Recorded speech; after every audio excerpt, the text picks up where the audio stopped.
সবাই তো সফলতার ভিডিও দিয়ে মানুষকে আকর্ষণ করে, কিন্তু ব্যর্থতাগুলো এগুলো লুকিয়ে রাখে। কিন্তু আমি এখানে যে ব্যর্থতাগুলো হয়েছে, আমি এটা আসলে আপনাদের প্রকাশ্যে নিয়ে আসতে চাই, যাতে আপনারা আর কি বুঝতে পারেন, আপনারা শিখতে পারেন, যাতে আপনাদের এই ক্ষতিগুলো না হয়। এই যে দেখেন, এখানে মাটি কিন্তু ভরাট করা মাটি। এখানে আমি পেঁয়াজ লাগাইছিলাম, এখানে প্রায় আপনার 20% মতো জায়গা আছে। এটা ভরাট করার সাথে সাথে কিন্তু আমি পেঁয়াজ লাগাইছি। তো পেঁয়াজ লাগানোর পর থেকে কিন্তু মোটামুটি ভালোই কন্ডিশন ছিল। আমি আইডিয়া করছিলাম যে এখানে হয়তো আমি প্রায় 20 মনের মতো পেঁয়াজ পাবো এখান থেকে। তো হঠাৎ করে আমি দেখতেছি যে পেঁয়াজটা গাছগুলো মরে গেছে। এই হঠাৎ করে একদিন পরে, মানে আমি লাস্ট যেদিন পানি দিই, পানি দেওয়ার আগের দিনও মনে করেন যে পেঁয়াজটা মোটামুটি ভালোই ছিল, গাছগুলো ভালো ছিল।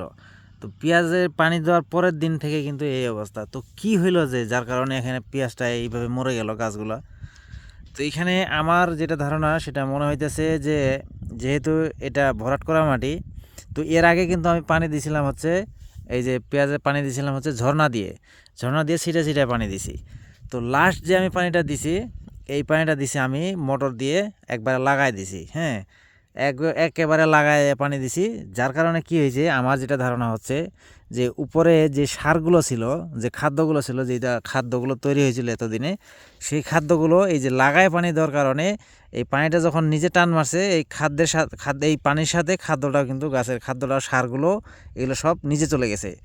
যার কারণে গাছটা এইভাবে দুর্বল হয়ে এখানে মরে যাইতেছে। আমার এটাই ধারণা। যদি আপনাদের অন্য কোনো ধারণা হয়, সেটা আপনারা কমেন্ট করে জানাতে পারেন।